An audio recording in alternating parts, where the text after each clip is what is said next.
Good afternoon, ladies and gentlemen. Welcome to the DEEPVERGE PLC Interim Results Investor Presentation. Throughout this presentation, investors will be in listen-only mode. Questions are encouraged and can be submitted at any time via the Q&A tab situated on the right-hand corner of your screen. Simply click Q&A, scroll to the bottom, type your question and press send. The company may not be in a position to answer every question received during the meeting itself. However, the company review all questions submitted today and publish responses where it's appropriate to do so. These will be available via Investor Meet Company dashboard, and you'll be notified once they're ready for your review. I'd also like to remind you that this presentation is being recorded, and before we begin, we'd like to submit the following poll. I'd now like to hand you over to Jerry Brandon, CEO, and Camillus Glover, CFO of DEEPVERGE PLC. Good afternoon. Good afternoon, Paul. Thank you very much. Thank you very much, everybody, for coming along, taking the time out of your day to listen to what we have to say, myself and Camillus. We were looking forward to this for quite some time. A lot of work has gone into the last 9 months. And obviously, we're only back at the end of June having this conversation. But certainly, hopefully, at the end of this, you should know a little bit more about what's actually really happening. So without further ado, I'll jump forward. And just a little bit of background to break the company up. We have it in two verticals. One is obviously the health and beauty side, and the other is the environmental side. And they're held in the middle by the actual artificial intelligence data analytics. And this is the actual aspect of the company that has enhanced the value substantially, created value for our clients, and also added revenue, including additional revenue from existing clients. So that's the rough background on what it is about. And just on the interim highlights of what has actually happened for the 6 months, again, with so much going on, it just feels a long time ago now. In H1, we actually increased the revenue 3.3 times above H1 of 2020. And our EBITDA loss has actually increased a little bit by about 26%. However, that is a large proportion, a large difference between the actual amount of operating loss, simply because of the increase in the gross profit that actually came about from the increase in sales. So while the administration costs have actually increased, it's due as much now to the actual size of the staff, which has only been brought in because of the incorporation of Modern Water business and the substantial demand that we've actually seen from clients over the last 9 months now. So I think at the end of H1 2020, we were actually at around about 30 people. Now we're at 74. And if you go to the careers page, I think there's a couple of more people actually been recruited at this point. So our operating loss for the year was 2.3 million. And when you actually take the 3.31 million of sales, the gross profit, the higher the gross profit, obviously the lower the actual EBITDA costs, and because it's reduced simply from the operating loss. Now, the net assets at the end of this H1 is 25 million, which is quite a substantial jump from the 4 million at the end of H1 last year. And obviously that came from partly obviously the increase in the acquisition valuations, the placing of 10 million and the further 1.3 million, I think, in warrants that were actually brought in the first part of this year. At the end of the H1, we ended up having availability of cash around about 9 million, but also you got to take into consideration back in February when we actually announced the production orders of 3.6 million, I think it was, or $5 million. That some of the inventory, the 1.9 million that's actually sitting on the balance sheet now, is accounting for that. So when you take it, we generally have a margin of around about 50%. We carry it at cost of 1.9 million. So that's going into H2. So we're really, really in the strongest position that we've ever been at this point. So again, the two divisions, basically on the health and beauty side, on the environmental side, and in the middle is the data side of our business, which is Rhino Cloud. And that was acquired back in 2019.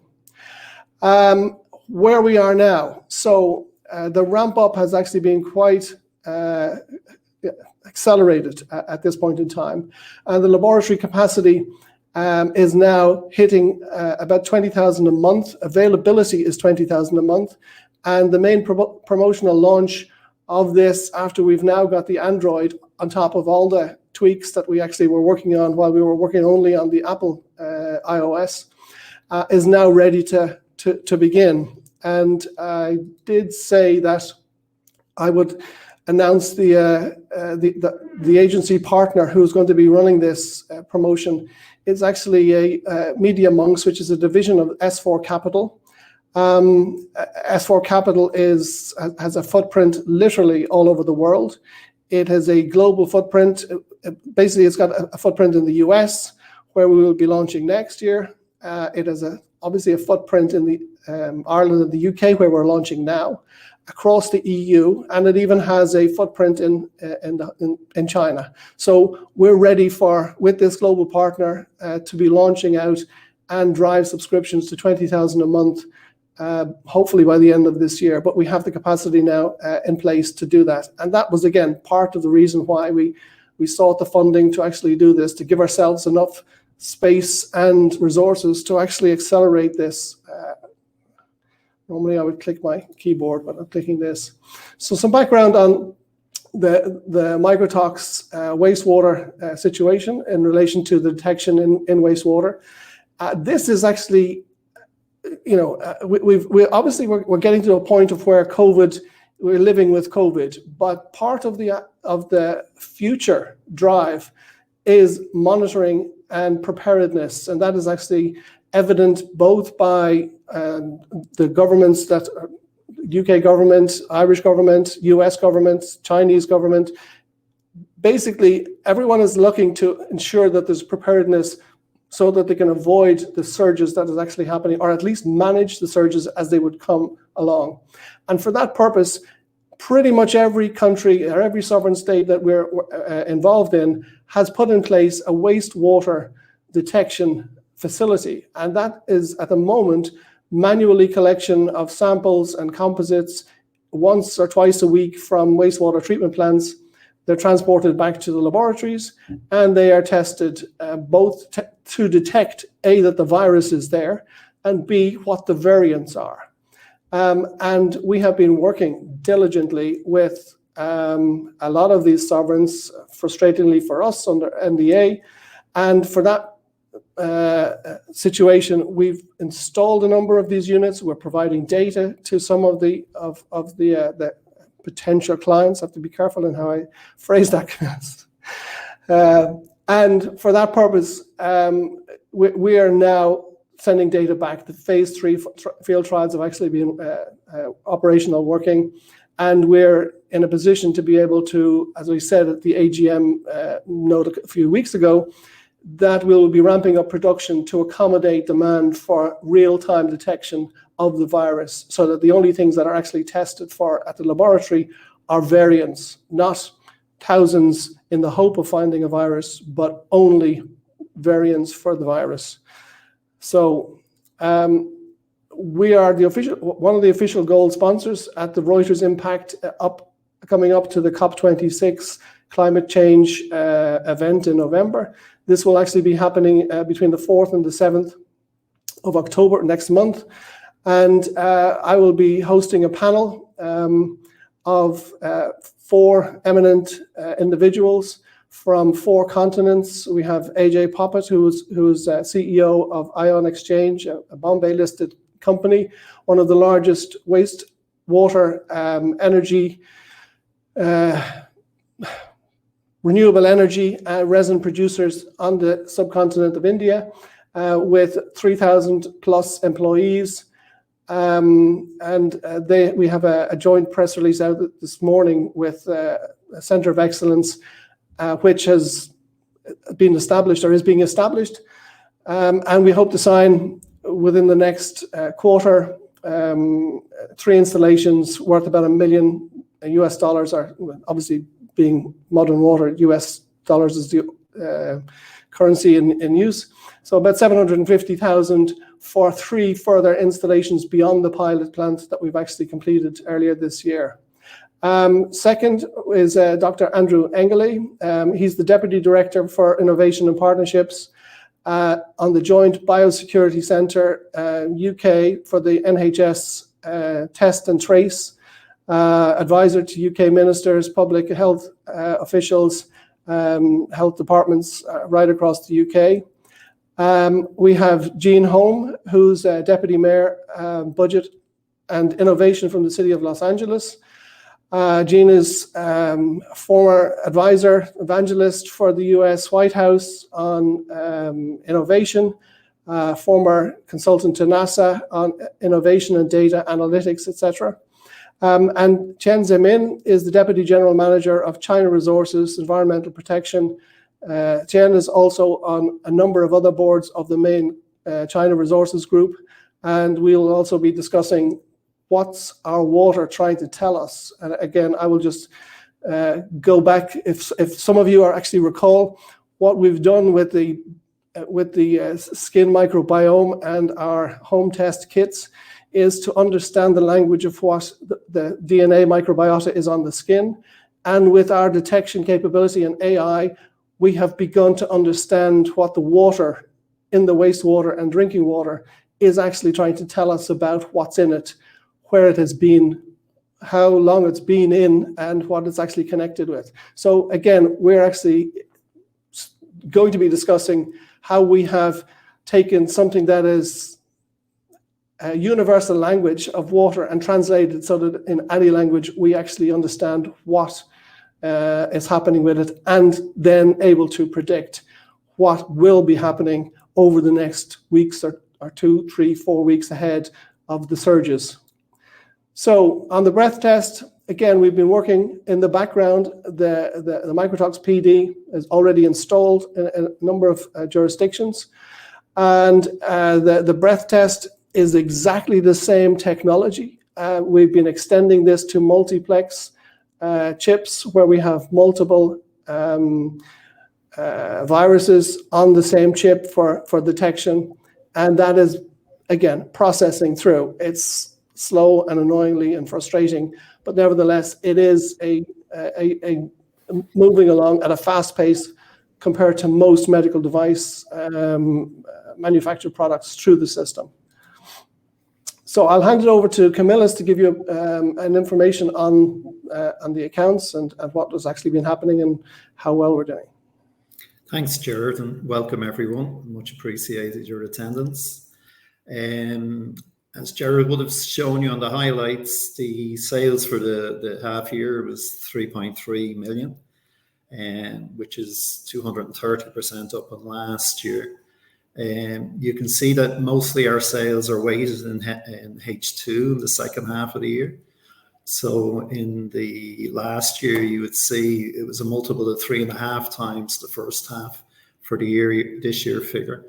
And for the guidance we've given for 2021, it's 2 times the H1 figure, which we're very comfortable with. The GP for the period was 52%, excuse me, as against 61% for the 6 months last year. But that's effectively the sales mix with the modern water equipment coming in. The equipment margin wouldn't be as high as the services margin, but obviously the equipment has a greater reach across the ability to sell. Admin costs are up. A large proportion of that you'll actually see in the annual report or in the half year report, is in relation to amortization, which is effectively the cost of writing off the value of all of the investments we've made in Rhino Cloud and Modern Water Inc. And also the numbers increasing. We've ramped up completely relative to the launch of Skin Trust Club and meeting the Modern Water sales orders and targets for the second half of the year. The operating gain there of 162 actually comes from the US.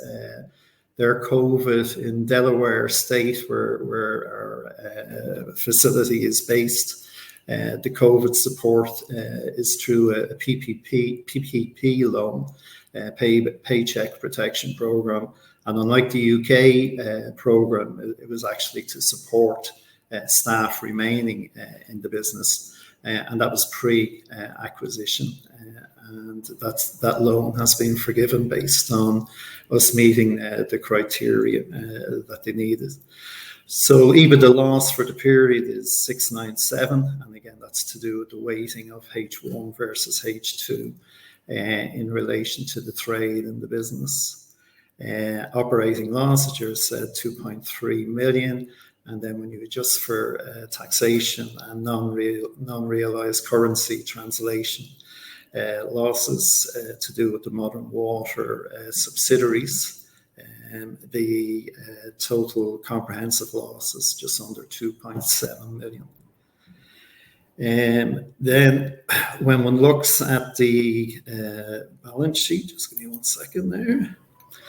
So the main highlight of the balance sheet in 2021 as against, or the financial position in relation to 2020, is that, you know, total equity or net assets by its other name is over 25 million.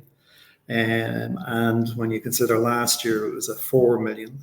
The driver of that, the two drivers of that, obviously, is the acquisition of Modern Water for 13.3 million in total, and then also the various share capital fundraise that we've had in the meantime, and that gives a strong, healthy balance sheet. The fixed assets, or the total non-current assets, the main driver there is the intangible assets, which is us developing new products, as well as the acquisition of Modern Water and Rhino Cloud, investment in property, plant, of equipment, and all of those figures are net of depreciation for the period. Where the real ramp and the funding of the ramp appears is in inventories and trades and other receivables. The production chain that we inherited when we acquired Modern Water is that of a hollow manufacturer. So there are a number of manufacturers who produce the microtox equipment based on our orders. So to facilitate a sufficient stock level, it's across a number of products and a number of suppliers. And also included in the trade and other receivables would be prepayments, where we would prepay some of the equipment for these manufacturers, where the supply chain, where the lead time for some of the key equipment is quite long. So cash and equivalents is 7.5 million, and Jared would have alluded to that there is still a loan facility available to us, so effectively 9 million of funding is there available. Share capital has been the movement in that is the final shares this year for the remaining 6 and roughly 0.5% of Modern Water shares that were closed out through the compulsory acquisition. And then also the various share placings and warrants exercises during the year. The non-controlling interest line was just a technical line that needed to appear last year, whereby at the end of the year, we'd only 93.47% of the shares of Modern Water acquired. And once Modern Water PLC delisted on the 8th of December 2020, we instigated the compulsory acquisition. So that's just all process. And at the end of the year, technically, we didn't own all of Modern Water. In relation to the liabilities, some of the liabilities are accounting related liabilities. What I mean by that is the deferred tax is the mirror of the intangible asset for the acquisitions.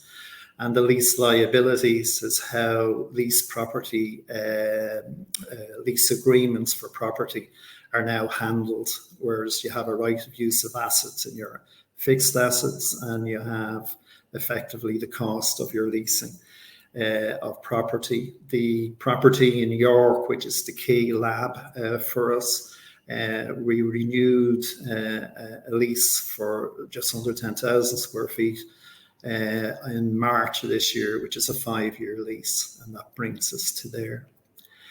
And the significant thing relative to the funding of the company, separate to obviously the shares and the share capital that we raised, is that over the period of this year, 2 of the outstanding loans in the company that were fixed and floating charges on different parts of the company have been surrendered. So Modern Water had a Barclays bank loan that was secured across all of Modern Water PLC, and that was fully repaid in March of this year. Interim UK, which was the original Interim company, and in the reorganisation to PLC, it originally had a €1 million loan, which was secured across the assets of Interim UK with Ulster Bank. And again, that's fully repaid now.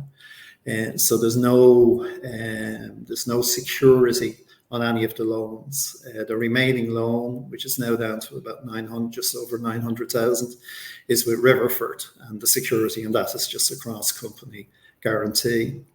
So effectively, you're looking at a balance sheet of which the net assets are 25 million. There is no charges or debentures on any of our assets. Cash reserves are strong. And we're moving into a phase where we're ready for the ramp up of the second half of the year. So it's quite a healthy position compared to H1 last year. Okay, Jared, back to you. That's okay. Yep, I'll move it on. So just to recap on what's coming up. So the Skin Trust Club, the capacity is now for home test kits, roughly about 20,000 home test kits per month, and we've already ordered 20,000 of the home test kit packets from the manufacturer of those for this. And now with the launch of the Android, we will have availability of this, certainly Ireland and the UK, with our new SG4 subsidiary, Media Monks, who will probably have an announcement out later today or tomorrow on this agency partnership. The wastewater proven microtox PD is already installed in multiple jurisdictions, and there will be more installations before the end of this year. The breath test, the tests are ongoing. They have slowed a little bit because we've actually moved it into multiplex stages, but there's an awful lot actually happening within the context of that breath test. It is also evolving into other areas within the actual digital health sector. Again, that is likely to be 2022 before that is available in the market. China resources, because we actually moved, once we actually begun the negotiations to conclude with China resources, we had not completed phase 3 field trials. And therefore, there was obviously the risk that it may or may not have been 100% perfect. Right now, after the field test trials, we are now seeing at femtogram level per milliliter detection of the virus. So we're now satisfied that the data is actually being transmitted to the parties, the sovereign state parties that are actually reviewing it. And for that purpose now, this has become part of the discussions. So the phase 3 element of where this real-time detection goes and is part of the negotiations.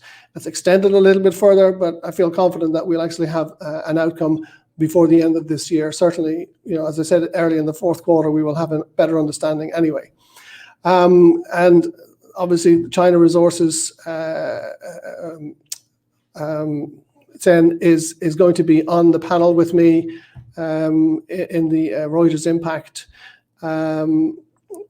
I won't be discussing that with him, but certainly there's a justifiable reason why he's going to be there.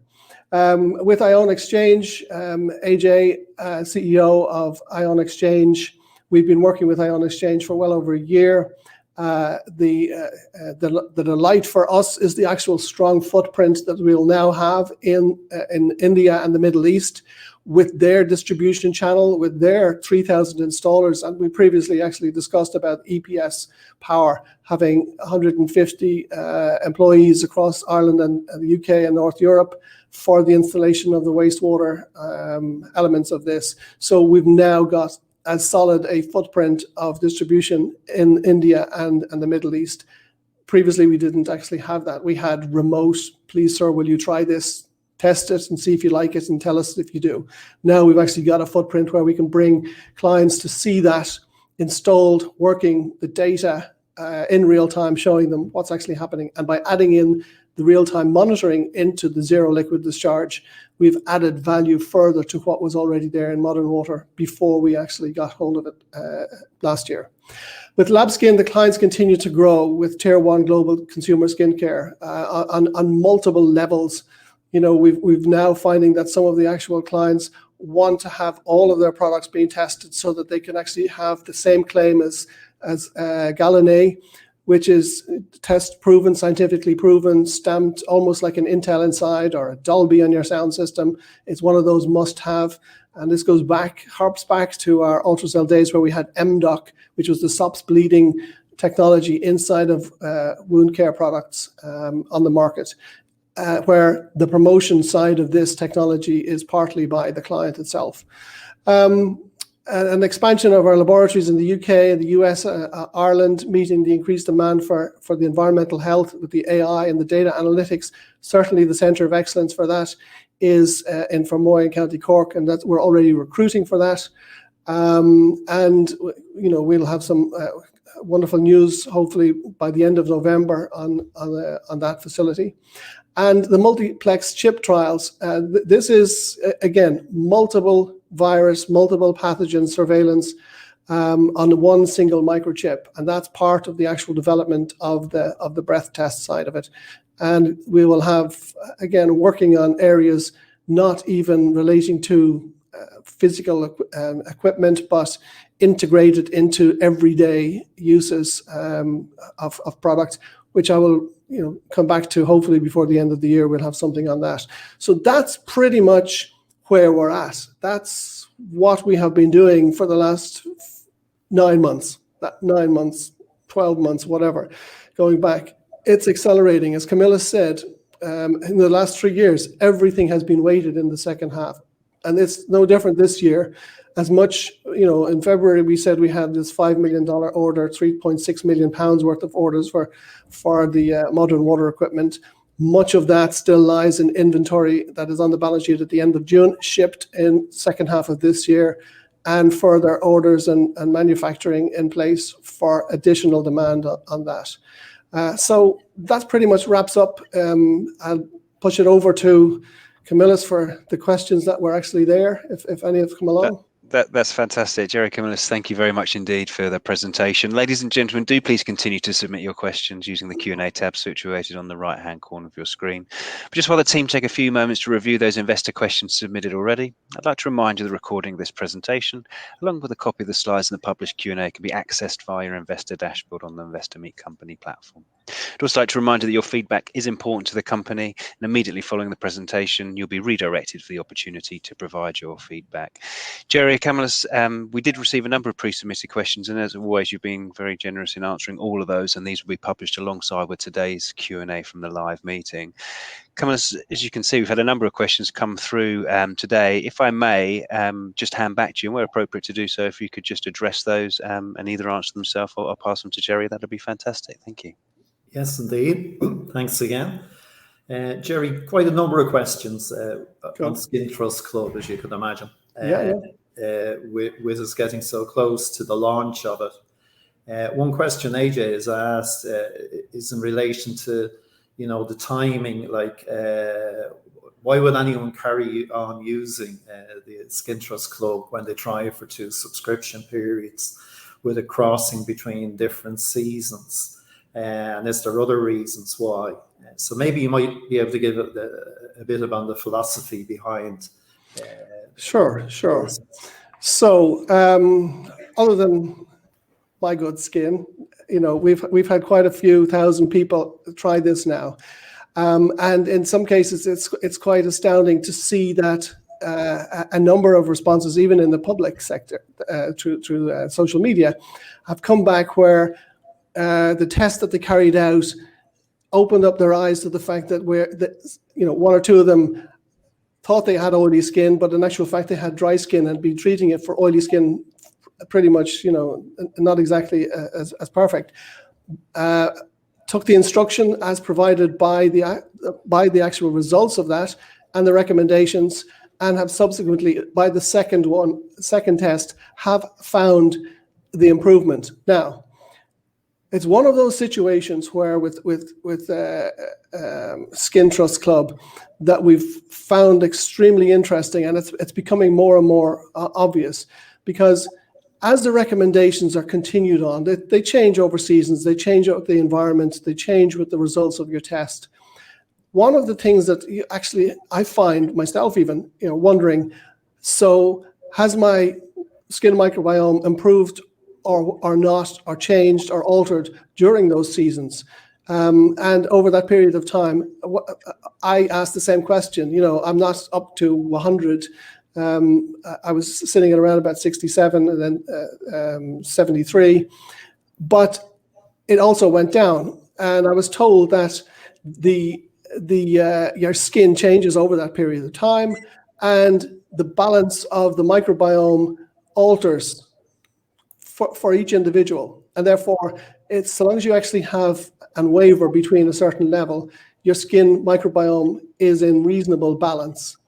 For that purpose, I do think, and it seems obvious to focus groups that we've actually been involved in, that they would continue to monitor their skin, because again, this is an investment in the largest organ of your body. And I mean, I don't know how much hundreds of pounds that people spend every year on skincare products.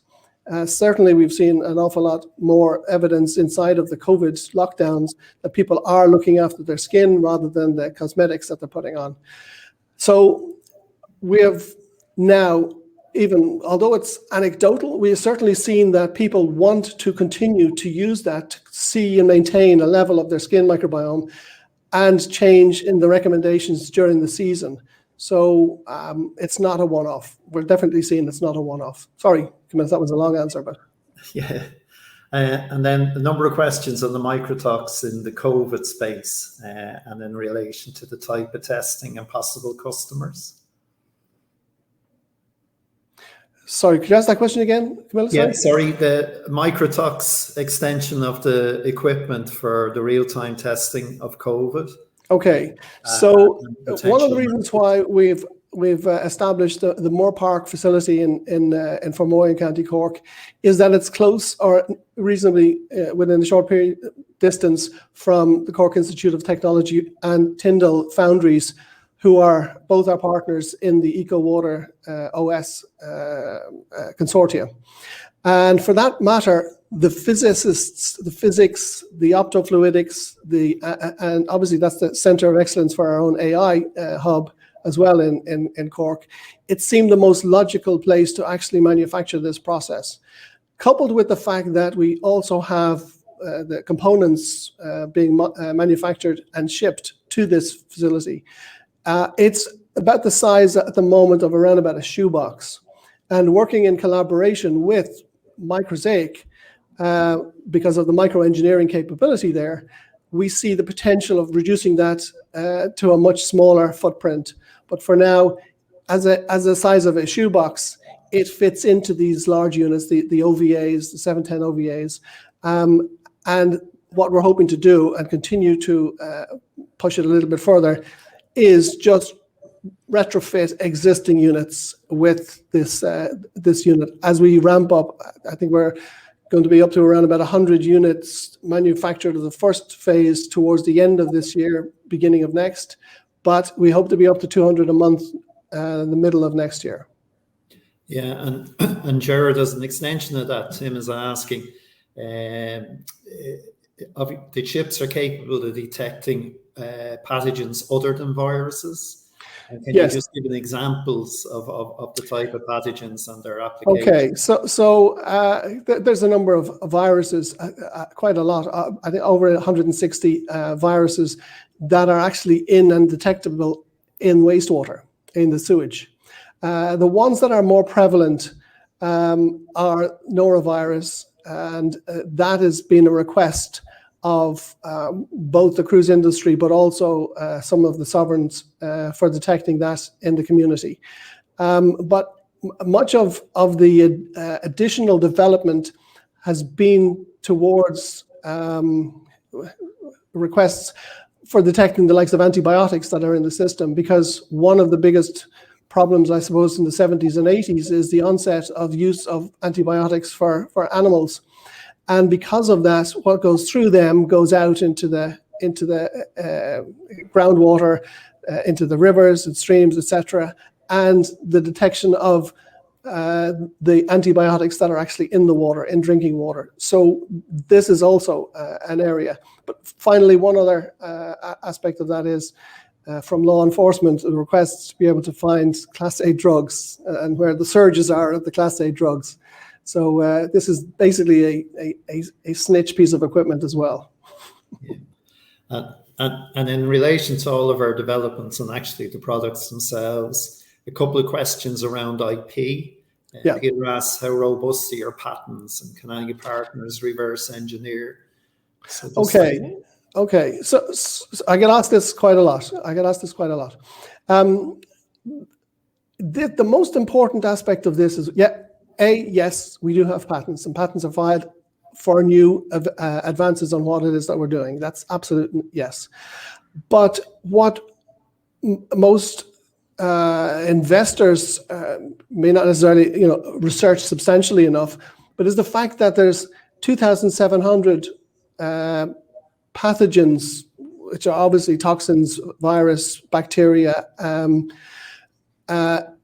parasites that are in a database built over 34 years by Modern Water. Now, that same situation applies in the Labskin facility, and that is data that you would need to accumulate over a set period of time rather than it just being replaceable. So these data sets are worth far more than I would believe any physical asset that we actually have. And they're irreplaceable. They could be bought, but they're irreplaceable. The IP is robust, but the data is actually our data. Yeah. And I mentioned the hollow manufacturing chain and the spread of producers relative to Microtox product. And one of the questions in relation to China and China resources is, of course, plans for manufacturing in China and the benefit to that. If you'd like to elaborate. Okay, so part of our discussion relates very much to the fact that there are 400 million households in China. That's the customer base of China Resources, we've been told. And obviously, when you're actually dealing at that sort of level, and the wastewater the detection that actually goes around that, it becomes a utility. And so therefore, in order to actually rapidly expand to meet that demand of monitoring, and this is something that has actually happened in February of last year in China, the Ministry for Ecology established a directive ensuring that water is to be tested in China. The last 5-year plan in China related to investment in infrastructure towards reduction of the pollution side of it. This 5-year plan relates very much to water, which is why the establishment of this environmental technology company was actually put in place to actually achieve that. For us, we get two major elements of value out of this. One is obviously the mass manufacture capability of a company as large with the resources at the disposal of China Resources, although there are companies like PCH International or other manufacturers that could equally do this, like manufacturers of microprocessing chips, etc., that are actually in Taiwan, China as well. But that then for the rest of the world gives us substantial economies of scale, and therefore the reduction in the cost from something that may have been 25,000 to as little as 2,000 to 3,000 once we actually get it into mass manufacture. We're not there yet, but certainly we're working towards the conditions that would allow us to bring this much closer to nursing homes, much closer to hospitals, much closer to office blocks, with the requirements from the governments to initiate minimum requests above a certain number of people in an office block to have these as monitoring elements of this going forward. So there's a lot of discussions going on for mass production of this. And again, that's across the board, whether it's actually in the US, whether it's in UK, in Europe, in China. Everybody is actually discussing getting this to be real-time efficient. Yeah, that's good, Jared. And lots of questions, I won't say lots of questions, many questions in relation to forecasting, which of course we can't touch on other than the guidance we've been given. Can I just say something on this? There's a little bit of ambiguity towards what we actually said. So normally, for the last 3 years, we've actually had a heavily weighted revenue stream in the second half of the year.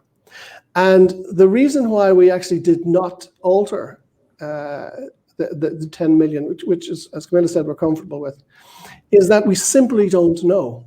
We have just appointed S4 Capital's medium organization to initiate over the next 3 months a substantial promotional launch of the Skin Trust Club. Now, we had up to now the capacity to do 3,000 a month.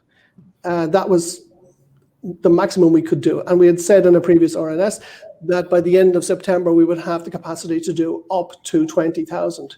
That we're on track to be able to do. So the initiation of that is such that in the run up to Christmas, we will have the capacity to do 20,000. Will we do that? We don't know. However, we're not going to give guidance simply because if we give it, it could be different. And that's pretty much it. But you can be sure 10 million is actually fine. Yeah, and then the standard question from all platforms that we've had, do you expect to fundraise again this year? Okay, I'll answer that. The last time we fundraised, other than June, was December 2019. That was done for a specific reason by our tier one consumer skincare companies requiring us to actually have the resources so that if they undertook the process trials, we would be there. That was their condition. They wanted to see a pot of money there to ensure that we were not going to disappear halfway through their budget, their own research. We fundraised this year in June. Like we could have, we have been asked if we wanted to fundraise up to that point, but we knew the value of what we actually had. And therefore, we could have raised money, I think around about 20p or something like that. But we decided we would actually use access, as we said we would, to debt facilities. And it turns out that was the best decision that we actually made last year, simply because it had moved up to 30p. And here we are at 30p. And we raised money. We could have raised much more if we had gone down to 27p. I think we were offered nearly 50% more. But we actually said no. We went out to the market looking for 6.75 million. We were adamant that we were not going to go below 30p, which was only an 11% discount. And therefore, we took what was we accepted was the maximum of 10 million pounds. We didn't go any more than that because that's sufficient to kick this off. So we didn't raise to survive. We raised to accelerate and deal with the acceleration that was already building within the organization. As I said, we were funding at the beginning of this year the orders of 3.6 million of products in demand from Modern Water because of COVID. And that's a working capital balance for which, again, once we've seen the demand was there, we said, okay, well, we go and we'll raise the money. And that's what we did. So answer quick, a much shorter answer is no. This year, we have no need for money, not interested in money. We will not be raising money. We will not be going to the market. And, hope that actually answers the question. No. And Jared, funny, the ion exchange announcement today has brought in a couple of questions in relation to the membrane business, which of course was the original foundation of the Modern Water PLC. And it was something that we know a lot of money was heavily spent on, but it's actually a slow burner that's now coming to the fore again. It's just some questions in relation to its use. One in particular is to do with brine. Is it brine leaching or brine leaching to water tables from water injection, oil and gas drilling? But maybe not specifically on that. You might just give us a flavor of the membrane business. So this is a very robust portfolio of IP within the Modern Water membrane division.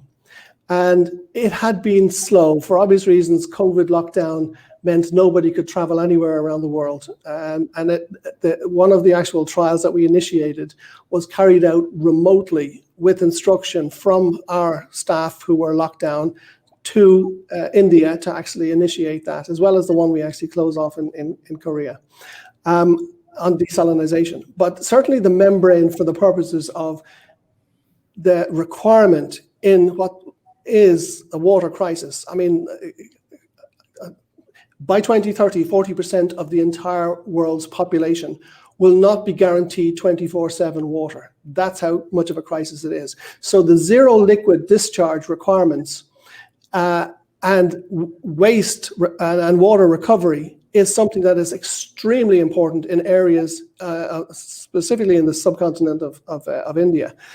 And we had initiated this over an 18-month period. It took a while to actually get there, but working with Ion Exchange, we've now got the pilot plant in place, the Centre of Excellence available, and the data flowing from this. There are 3 installations, further installations, 2 belonging to Ion Exchange themselves in their resin plant, so that there's a removal of all of the waste from the resin plant effluent going out into the river, and the recovery of that potable water going back in. That is substantive. It reduces the cost of water. It recovers the water under the new requirements. And that is going to be very, very big, which is why we actually decided to partner with Ion Exchange to actually do this. And I'm delighted that we actually did. So as far as leachate from landfill sites, recovery of potable water from effluent industrial process, oil and gas is the 3rd company in the Middle East that Ion Exchange will be installing the 3rd one. So this is $1 million to us. It's not partnered with or whatever. This is revenue to us for these 3 and this is the first of many we expect. Yeah, and Jared, obviously shareholders, like Peter is saying, the financial report this morning rather upbeat, but the share performance has been rather lackluster this year. Now, I know there's 101 factors in relation to share prices, sure. but do you want to give your own sense of the market presently? Sure. Okay. I do, review the bulletin boards. I get pointed out certain things that are actually happening, and I have known, and this is a comment that actually just was out in the market. I have known Ben Turner and James Pope since 2003. I trust them implicitly. Turner Pope participated in funding this company by exercising their warrants that were at the time in excess of 3%. They only sold sufficient to actually pay for the warrants and the capital gains tax. And that's not in the public domain, but I know of that. They have not sold, they do not sell, they do not intend to sell at this point in time. And therefore, the speculation of who's selling 30,000 or 50,000 a day, we don't know. We issue the shares are owned by third parties. We are not in control of that. However, if there are large amounts of shares that anybody wishes to sell for any purpose in time, If they decide to approach the company or to approach our brokers, we can place them. We have buyers to do that. However, the selling is entirely up to those who may or may not have done the research on the company. I seen one question in the corner of my eye, which said, do we have enough to reach, commercialization? There's obviously people that are not doing research. So I'm not going to be the schoolmaster and say, go and read a book. Goodness sake, this company is growing at a rapid rate. It is expanding daily. So it's something that is over time. We're building a business over time. It is up 450% since myself and Camillus took over management in August 2018. This is not a rainbow chasers company. That's what all I'm going to say on the. If you're in it for the long term with us as shareholders. That's all I'm going to say. Sometimes it gets me mad. I'm not responsible for the share price. We are responsible as stakeholders for building this business for the long term. Yeah. Sorry if that's given out to anybody, but that's how I feel. No, Jerry. Yeah, well done. And some other questions just across the broadness of the testing capability, whether it's the breath test or elsewhere, where we can see an impact in whether it's the cruise industry, other industries relative to the COVID again, sort of emphasis. Okay, there's two aspects to the testing. Above ground is where the majority of demand, and appropriately so, from regulatory bodies to ensure that there is absolute diagnosis of an individual, because you're relying upon a test to give you a diagnosis to say either you have something or you don't have something, whether it's norovirus on a cruise ship or COVID-19, SARS-CoV-2 to give you COVID-19. That is absolutely critical because it's an individual test, which is why I understand, annoyingly, the requirements to be much greater above ground. Below ground, we detect the presence of the virus as it crosses over the chip. It's captured. We can detect that every 15 minutes. And over time, over that multiple tests, we can also see the growth or the trend towards the clusters that are building in the area. So therefore, we can say it's growing fast, rapidly every day or every 2 days or 3 days, etc. Or it's certainly something that you can give an indication and raise an alert for the purposes of observation. It's not an individual. It's more of a data gathering service for the purposes of trying to explain it. And therefore, it's easier to get that into the marketplace, which is why it's much easier for us to have said that we have equipment installed and sending data back at this point in time. And it's verified by ourselves, it's verified by other universities that what we do is actually deliver. That's it. That's what actually happened. And this is why it's taking longer for the breath test than it is for the pathogen detection MD or PD units to actually be coming to market. Jerry, may I just jump in there as we're coming up to the hour, and thank you for you both answering so many questions. And of course, you will have the opportunity to review all the questions submitted today, and we'll publish those back out to you, including those pre-submitted ones. Jerry, if I may, just perhaps just a few final words, and thank you again for your time in answering so many questions.